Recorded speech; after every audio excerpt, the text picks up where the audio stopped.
ಇದೇ ನೋಡಿ ಹಾಡುವಳ್ಳಿ. ರಾಣಿ ಚೆನ್ನಭೈರಾದೇವಿ ಹುಟ್ಟಿದಂಥ ಜನ್ಮಭೂಮಿ ಇದು. ಬನ್ನಿ ಎಲ್ರಿಗೂ ಕೂಡ ಉತ್ತರ ಕನ್ನಡ ಜಿಲ್ಲೆಗೆ ಸ್ವಾಗತ ಸುಸ್ವಾಗತ. ಅದ್ರ ಜೊತೆಗೆ ರಾಣಿ ಚೆನ್ನಭೈರಾದೇವಿ ಇತಿಹಾಸಕ್ಕೆ ಸ್ವಾಗತ ಸುಸ್ವಾಗತ. ರಾಣಿ ಚೆನ್ನಭೈರಾದೇವಿ ಜನಿಸಿದಂಥ ಅರಮನೆ ಇದೇ ಭಾಗದಲ್ಲಿ ಸಂಗೀತಪುರ.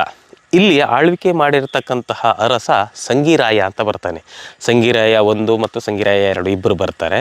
ಆ ಸಂಗಿರಾಯ ಈ ಸಾಮ್ರಾಜ್ಯವನ್ನು ಕಟ್ಟೋದಕ್ಕೆ ತುಂಬ ಶ್ರಮವನ್ನು ವಹಿಸಿದ್ದಾನೆ. 1417ರಲ್ಲಿ ವಿಜಯನಗರದ ದಂಡನಾಯಕ ಲಕ್ಕಣ್ಣ ನಾಯಕ ಅನ್ನೋನನ್ನು ಸೋಲಿಸ್ತಾರೆ. ಬಾರ್ಕೂರಿನ ಅರಸರು ವಿಜಯನಗರದ ಪರವಾಗಿ ಈ ಸಂಗಿರಾಯನ ವಿರುದ್ಧ ಹೋರಾಟಕ್ಕೆ ಬರ್ತಾರೆ. ಆ ಹೋರಾಟದಲ್ಲಿಯೂ ಸಹ ಈತ ಗೆಲ್ತಾನೆ. ಅದರ ಒಟ್ಟು 18 ಬಸದಿಗಳು. ಈ ಭಾಗವನ್ನು ಬಸದಿ ಪ್ರಾಂಗಣ ಅಂತ ಕರಿತೀವಿ. ಇದರ ಎದುರಿನ ಪ್ರಾಂಗಣ, ಈಗೇನು ನಾವು ಈ ಕಟ್ಟಡಗಳ ಅವಶೇಷಗಳನ್ನು ನೋಡ್ತಾ ಇದ್ದೀವಿ ಅಲ್ವಾ, ಇಲ್ಲಿ ಇದಕ್ಕೆ ಸಂಬಂಧಪಟ್ಟಿರ್ತಕ್ಕಂತಹ ಅರಮನೆಯ ಕುರುಹುಗಳು. ಈ ಹೊನ್ನ ನರೇಂದ್ರ ಹೊಯ್ಸಳನ 3ನೇ ವೀರಬಲ್ಲಾಳನ ಸೇನಾ ದಂಡನಾಯಕ ಅಂತಲೇ ಇದೆ ಶಾಸನದಲ್ಲಿ. ಶುಭೋದಯ ವೀಕ್ಷಕರೇ. ಶುಭೋದಯ ಸರ್. ನಮಸ್ತೆ ಮೇಡಮ್, ಹೇಗಿದ್ದೀರಾ ಸರ್? ಫಸ್ಟ್ ಕ್ಲಾಸ್ ಇದ್ದೀವಿ. ಹೇಗಿದೆ ನಮ್ಮ ಎಪಿಸೋಡು? ತುಂಬ ಚೆನ್ನಾಗಿ ನಡೀತಾ ಇದೆ. ಹೌದಾ? ತುಂಬ ಚೆನ್ನಾಗಿದೆ. ಎಲ್ಲ ಕಾಲ್ ಮಾಡ್ತಾ ಇದ್ದಾರಾ? ಕಾಲ್ ಮಾಡ್ತಾ ಇದ್ದಾರೆ, ಭಾಳಷ್ಟು ಜನ ಬಂದು ಭೇಟಿಯಾಗಿ ಮಾತಾಡ್ತಾ ಇದ್ದಾರೆ. ತುಂಬ ಸಂತೋಷ ಆಯಿತು ನನಗಂತೂ. ಫಸ್ಟ್ ಆಫ್ ಆಲ್ ನಿಮ್ಮ ಡಿಜಿಟಲ್ ಮಾಧ್ಯಮಕ್ಕೆ ನಾವು ಯಾವಾಗಲೂ ಚಿರಋಣಿಯಾಗಿರ್ತೇವೆ. ಸಾರ್ವಜನಿಕವಾಗಿ ಮೊದಲನೇ ಬಾರಿಗೆ ರಾಣಿ ಚೆನ್ನಭೈರಾದೇವಿಯ ವಿಚಾರಧಾರೆಗಳನ್ನು ಅಥವಾ ಇತಿಹಾಸವನ್ನು ನೀವು ಟೆಲಿಕಾಸ್ಟ್ ಮಾಡ್ತಾಯಿದ್ದೀರಿ. ಹಾಗಾಗಿ ನಾವೇ ನಿಮಗೆ ನಿಜವಾಗೂ ಧನ್ಯವಾದಗಳನ್ನು ಹೇಳಬೇಕು. ನಾವು ಖುಷಿ ಪಡಬೇಕು ಸರ್, ಕರ್ನಾಟಕದ ಜನತೆ ಖುಷಿ ಪಡಬೇಕು. ಯಾಕಂತ ಹೇಳಿದರೆ ಒಬ್ಬ ಸಂಪನ್ಮೂಲ ವ್ಯಕ್ತಿ ಸಿಗೋದು ಎಷ್ಟು ಕಷ್ಟ ಇದೆ ಗೊತ್ತಾ. ಇವಾಗ ಎಲ್ಲರೂ ಹೇಳ್ತಾರೆ ಅರ್ಧಂಬರ್ಧಂ ತಿಳ್ಕೊಂಡಿರೋರು. ಪೂರ್ಣ ಪ್ರಮಾಣವಾಗಿ ಒಂದು ಸಬ್ಜೆಕ್ಟ್ ಬಗ್ಗೆ ತಿಳ್ಕೊಳ್ಳೋರು ಅತಿ ವಿರಳ. ಅಂಥದ್ರಲ್ಲಿ ನೀವು ರಾಣಿ ಚೆನ್ನಭೈರಾದೇವಿ ಬಗ್ಗೆ ನೀವು ಒಲವು ತೋರಿಸಿ ನಮ್ಮ ಜೊತೆ ಬಂದಿದ್ದೀರಲ್ಲ, ನಿಜವಾಗ್ಲೂ ಖುಷಿ ಆಗುತ್ತೆ. ವೀಕ್ಷಕರೇ, ಇನ್ನೊಂದು ವಿಷಯ ಗೊತ್ತಾ, ನಾವು ಇವತ್ತು 2 ಡಿಸ್ಟಿಕ್ ಒಂದು ರೀತಿಯಾಗಿ ಸೆಂಟ್ರ್ ಪಾಯಿಂಟಲ್ಲಿ ನಿಂತಿದ್ದೀವಿ. ಈ ಕಡೆ ಹೋದರೆ ಶಿವಮೊಗ್ಗ, ಈ ಕಡೆ ಬಂದರೆ ಉತ್ತರ ಕರ್ನಾಟಕ ಸ್ಟಾರ್ಟ್ ಆಗುತ್ತೆ. ಇನ್ನೊಂದು ವಿಷಯ ಗೊತ್ತಾ, Shivamogga district city centre point ಇಲ್ಲಿಂದ 150 ಕಿಲೋಮೀಟರ್ ಆಗುತ್ತೆ. 150 ಕಿಲೋಮೀಟರ್ ಆಗುತ್ತೆ. ಈ ಕಡೆ ನೋಡ್ಬೋದು ನೀವು, ನೋಡಿ Shivamogga route, Shivamogga to Bhatkal route. ಇದು ಒಂದು ರೀತಿಯಾಗಿ ಇಲ್ಲಿ ನೋಡ್ಬೋದು ಬೋರ್ಡು. ಈ ಕಡೆ ಬಂದರೆ ಬನ್ನಿ ಸರ್, ನಾನು ಇವಾಗ ಹೇಗೆ ಅಂತ ಹೇಳಿದರೆ ನಮ್ಮ ವೀಕ್ಷಕರ ಒಂದೇ ಒಂದು ಸೆಕೆಂಡಲ್ಲಿ ನಾನು ಶಿವಮೊಗ್ಗ ಕರ್ಕೊಂಡು ಹೋಗ್ತೀನಿ, ಉತ್ತರ ಕರ್ನಾಟಕ ಕರ್ಕೊಬರ್ತೀನಿ. ಇಲ್ಲಿ ನೋಡಿ ಶಿವಮೊಗ್ಗ ಇಲ್ಲಿಂದ ಪ್ರಾರಂಭ ಆಗುತ್ತೆ.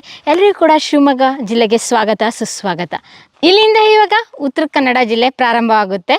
ಎಲ್ಲರಿಗೂ ಕೂಡ ಉತ್ತರ ಕನ್ನಡ ಜಿಲ್ಲೆಗೆ ಸ್ವಾಗತ ಸುಸ್ವಾಗತ. ಉತ್ತರ ಕನ್ನಡ ಜಿಲ್ಲೆಯಲ್ಲಿ ರಾಣಿ ಚೆನ್ನಭೈರಾದೇವಿ ಕುರುಹುಗಳನ್ನ ಹುಡ್ಕೊಂಡು ಹೊರಟಿದ್ದೀವಿ. ಸರ್, ಯಾವೆಲ್ಲ ಪ್ಲೇಸಿಗೆ ಕರ್ಕೊಂಡು ಹೋಗ್ತೀರಾ? ಮೇಡಮ್, ನಾವು ಮುಖ್ಯವಾಗಿ ಅಂತಂದರೆ ರಾಣಿ ಚೆನ್ನಭೈರಾದೇವಿಯ ಜನ್ಮಸ್ಥಳ, ಹುಟ್ಟಿದಂತಹ ಊರು, ಅದನ್ನು ಹಾಡುವಳ್ಳಿ ಅಥವಾ ಸಂಗೀತಪುರ ಅಂತ ಹೇಳಿ ಕರಿತೇವೆ. ಹಾಗೆಯೇ ಅದಕ್ಕೆ ಸಂಬಂಧಪಟ್ಟಿರ್ತಕ್ಕಂತಹ ವೃತ್ತಪುರ ಅಥವಾ ಭಟ್ಕಳ, ಹಾಗೆಯೇ ಕಾಯ್ಕಿಣಿ ಅನ್ನುವಂತಹ ಒಂದು ಪ್ರದೇಶ ಇದೆ. ಇವಿಷ್ಟನ್ನು ಇವತ್ತು ನೋಡೋದ್ರ ಜೊತೆಗೆ ಹೊಗೆವಡ್ಡಿ ಒಂದಿದೆ, ಆನಂತರ ಹಾರಿಗೆ ಒಂದಿದೆ, ಆವಿಗೆ ಒಂದಿದೆ. ಇದರಲ್ಲಿ ಎಷ್ಟು ಸಾಧ್ಯನೋ ಅಷ್ಟು ಇವತ್ತು ಪ್ಲೇಸನ್ನು ನೋಡ್ಲಿಕ್ಕೆ ನಾವು ಇವತ್ತು ಪ್ರಯತ್ನ ಪಡೋಣಂತೆ. ಹಾಗಾದರೆ ಉತ್ತರ ಕನ್ನಡದ್ದು ನಮ್ಮ ಜಿಲ್ಲೆ ಪ್ರವಾಸ ಒಂದು 4-5 ದಿನ ಆಗ್ಬೋದು. 4-5 ದಿನ. 4-5 ದಿನದಲ್ಲಿ ಮ್ಯಾಕ್ಸಿಮಮ್ ಕವರ್ ಮಾಡ್ತೀವಿ ರಾಣಿ ಚೆನ್ನಭೈರಾದೇವಿ ಕುರುಹುಗಳು. ಎಂದಿನಂತೆ ನಿಮ್ಮ ಸಪೋರ್ಟ್ ನಮಗೆ ಇರಲಿ. ಬನ್ನಿ ಎಲ್ರಿಗೂ ಕೂಡ ಉತ್ತರ ಕನ್ನಡ ಜಿಲ್ಲೆಗೆ ಸ್ವಾಗತ ಸುಸ್ವಾಗತ. ಅದ್ರ ಜೊತೆಗೆ ರಾಣಿ ಚೆನ್ನಭೈರಾದೇವಿ ಇತಿಹಾಸಕ್ಕೆ ಸ್ವಾಗತ ಸುಸ್ವಾಗತ.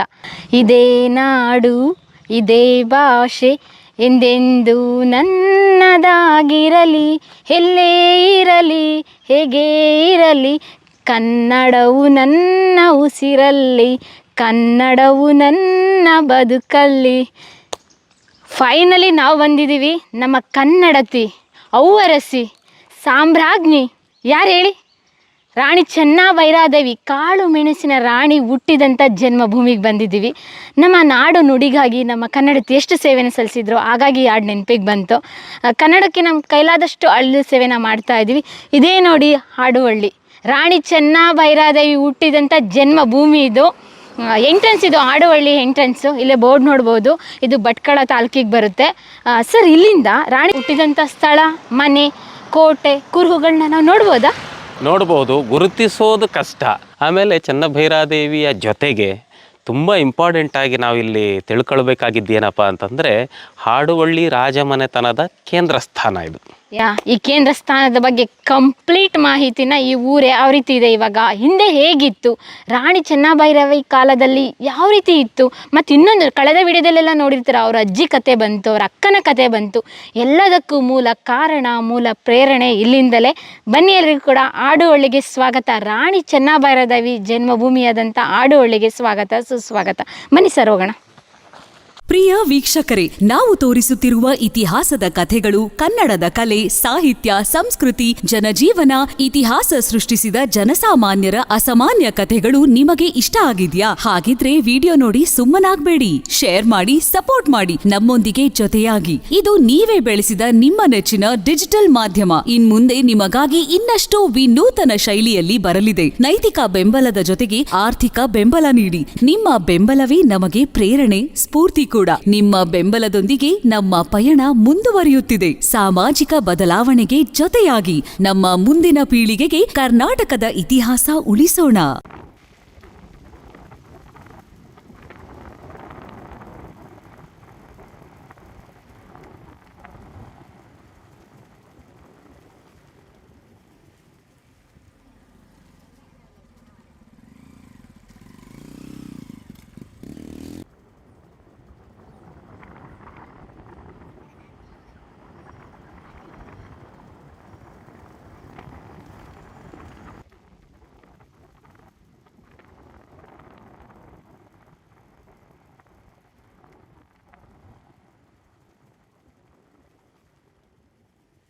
ಫೈನಲಿ ಆಡುವಳ್ಳಿಗೆ ಬಂದು ಈ ಊರಿನ ಎಲ್ಲನೇ ಹೇಳಲೇಬೇಕು ಸರ್.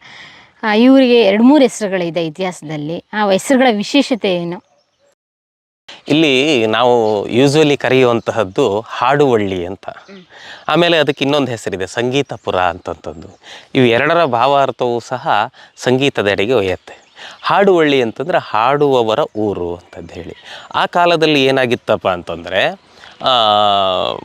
ಈ ಹಾಡುವಳ್ಳಿಯಲ್ಲಿ ಚಂದ್ರಗಿರಿ ಬೆಟ್ಟ ಅಂತಿದೆ, ಅಲ್ಲಿ ಸಂಗೀತ ಕಚೇರಿ ಏರ್ಪಡ್ತಾ ಇತ್ತು.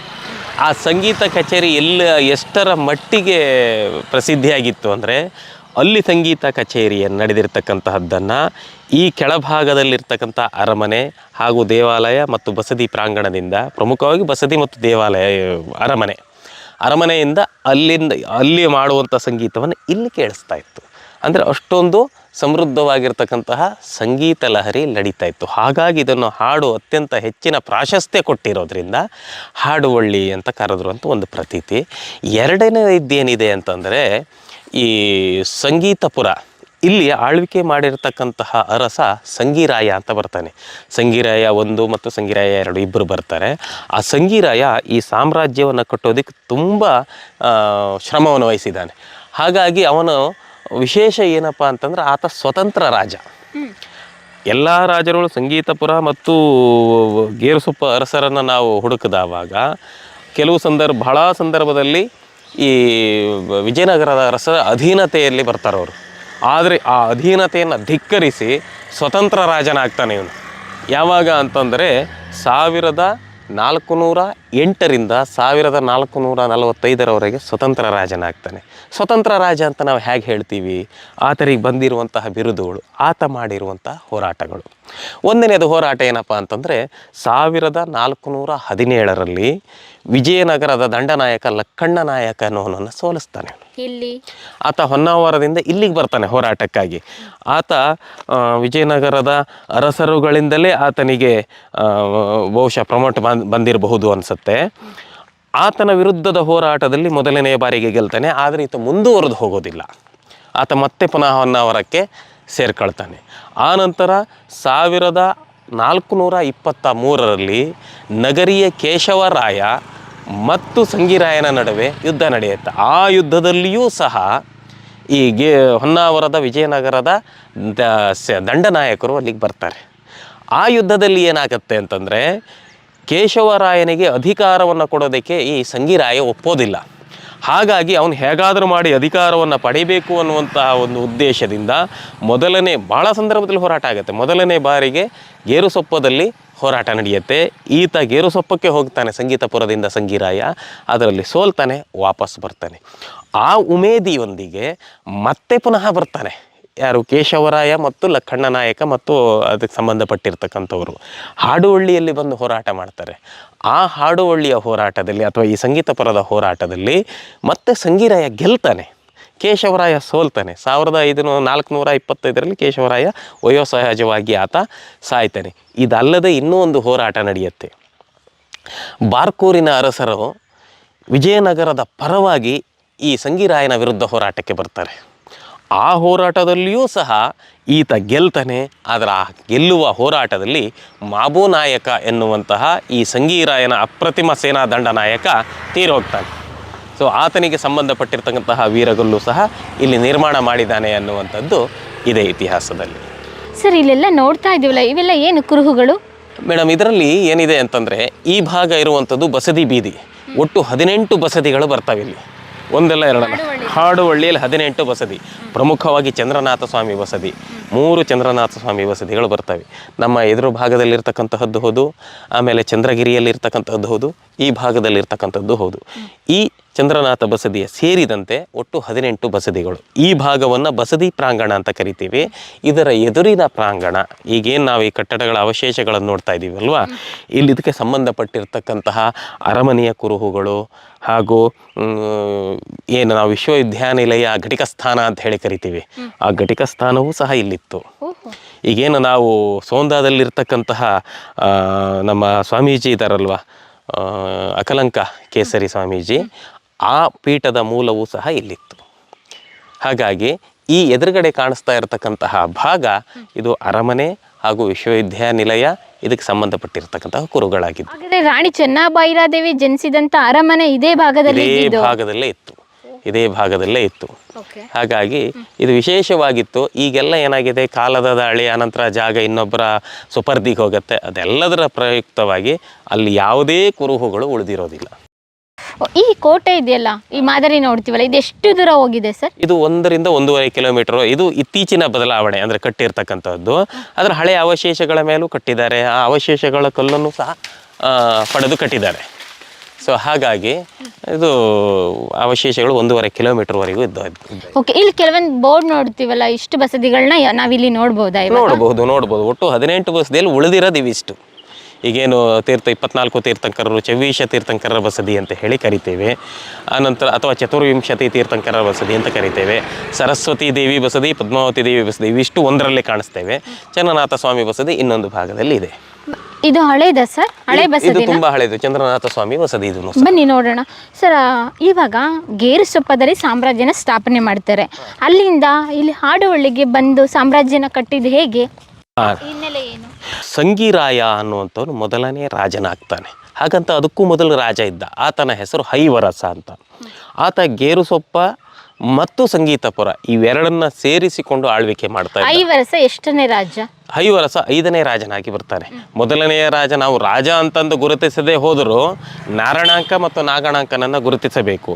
ಆದರೆ ಪೂರ್ಣ ಪ್ರಮಾಣದ ರಾಜನಾಗಿ ಹೊರಹೊಮ್ಮಿದವನು ಅಂತಂದರೆ ಹೊನ್ನ ನರೇಂದ್ರ.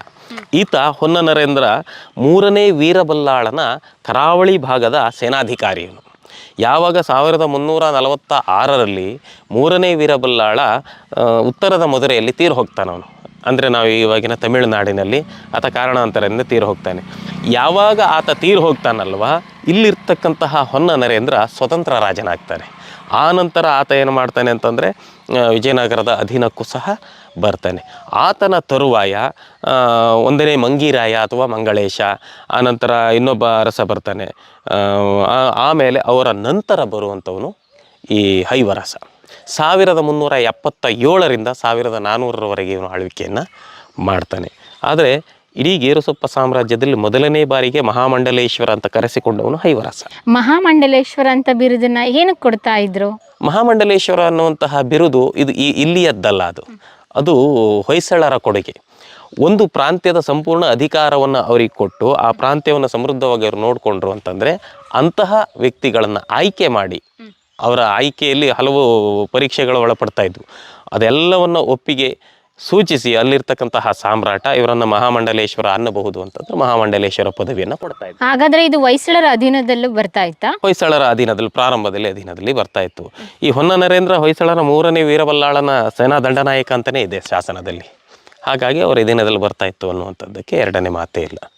ಇಲ್ಲಿ ಸಾಮ್ರಾಜ್ಯ ಉಟ್ಕೊಂಡಿದ್ದು ಹೇಗೆ ಅನ್ನೋ ಕಥೆನ ಹೇಳ್ತಾ ಇದ್ರಿ. ಆನಂತರ ಏನಾಗುತ್ತೆ ಅಂತಂದರೆ, ಈ ಹೈವರಸನಿಗೆ ಒಬ್ಬ ಮಗ ಬರ್ತಾನೆ ಸಂಗರಾಯ ಅಂತ. ಆತನಿಗೆ ಒಬ್ಬಳು ಮಗಳಿರ್ತಾಳೆ, ಅವಳನ್ನು ಸಂಗೀರಾಯ ಅನ್ನುವಂಥವನಿಗೆ ಕೊಡ್ತಾರೆ. ಈ ಹೊಯ್ಸಳರಲ್ಲಿ ಹೈವರಸನನ್ನು ಸಾಳ್ವಮಲ್ಲ ಅಂತಲೂ ಕರೀತಾರೆ. ಮುಂದಿನ ಪೀಳಿಗೆಗೆ ಬರುತ್ತೆ ಸಾಳ್ವಮಲ್ಲ ಸಂಗೀರಾಯ ಅಂತ ಬರ್ತಾನೆ ಗೇರುಸೊಪ್ಪದಲ್ಲಿ. ಈ ಹೈವರಸನನ್ನು ಸಾಳ್ವಮಲ್ಲ ಅಂತ ಹೇಳಿ ಕರೀತಾರೆ. ಇವನ ಈ ಅಳಿಯ ಸಂಗೀರಾಯ ಅನ್ನುವಂಥವನು ಈ ಹಾಡುವಳ್ಳಿಯಲ್ಲಿ ಬಂದು ನೆಲೆಯಾಗ್ತಾನೆ. ಮಗ ಸಂಗರಾಯ ಗೇರುಸೊಪ್ಪದಲ್ಲಿ ಇರ್ತಾನೆ. ಈ ಸಂಗೀರಾಯ ಇಲ್ಲಿ ಯಾವಾಗ ನೆಲೆಯಾಗ್ತಾನಲ್ವ, ಇವನು ಸ್ವತಂತ್ರ ರಾಜನಾಗಿ ಇವನು ಅಧಿಕಾರವನ್ನು ನಿಭಾಯಿಸ್ತಾ ಹೋಗ್ತಾನೆ. ಈತ 1408ರಿಂದ 1445ರವರೆಗೆ ಈ ಹಾಡುವಳ್ಳಿ ಸಂಸ್ಥಾನವನ್ನು ಆಳ್ವಿಕೆ ಮಾಡ್ತಾನೆ. ಈತನ ಅವಧಿಯಲ್ಲಿ ತುಂಬ ಸಾಧನೆಗಳು, ಪ್ರಮುಖವಾಗಿ ದೇವಾಲಯಗಳು, ಅದ್ಭುತವಾದ ರಚನೆಗಳನ್ನು ನಾವು ನೋಡಬಹುದು. ಈಗ ನಮ್ಮ ಎದುರಿನಲ್ಲಿರ್ತಕ್ಕಂತಹ ಚಂದ್ರನಾಥ ಸ್ವಾಮಿ ಬಸದಿ ಸಂಗೀರಾಯನ ಕಾಲದಲ್ಲಿ, ಮೊದಲನೇ ಸಂಗೀರಾಯನ ಕಾಲದಲ್ಲಿ ಪ್ರವರ್ಧಮಾನಕ್ಕೆ ಬಂದು ನಿರ್ಮಾಣಗೊಂಡಿರ್ತಕ್ಕಂತಹ ಒಂದು ಅದ್ಭುತವಾಗಿರ್ತಕ್ಕಂತಹ ಕಟ್ಟಡ. ಹಾಗೆಯೇ ನಾವು ನಿನ್ನೆ ದಿನ ನೋಡಿದ್ದೀವಿ ಭೀಮೇಶ್ವರದಲ್ಲಿರುವಂತಹ ಕಟ್ಟಡ. ಆ ಕಟ್ಟಡ ಮತ್ತು ಈ ಕಟ್ಟಡ ಎರಡು ಒಂದೇ ರೀತಿಯ ಸಾಮ್ಯತೆಯನ್ನು ಹೊಂದಿದ್ದಾವೆ. ಅಲ್ಲಿರುವ ಕಟ್ಟಡಕ್ಕೆ ಅವರ ಕೊಡುಗೆ ಏನು ಅಂತ ಒಂದು ಚಿಕ್ಕದಾಗಿ ಶಾಸನದಲ್ಲಿ ಬರೆಯಲ್ಪಟ್ಟಿದೆ. ಹೌದು. ಹಾಗಾಗಿ ಅಲ್ಲಿಗೂ ಸಹ ಈ ಗೇರುಸೊಪ್ಪ ಅರಸರದ್ದೇ ನಿರ್ಮಾಣ ಅನ್ನುವಂಥದ್ದು ಹೇಳುವಂಥದ್ರಲ್ಲಿ ಎರಡನೇ ಮಾತಿಲ್ಲ. ಹಾಗಾದ್ರೆ ಯಾವ ಮಾದರ ಇಲ್ಲಿದೆ, ಬನ್ನಿ ನೋಡೋಣ. ಬನ್ನಿ.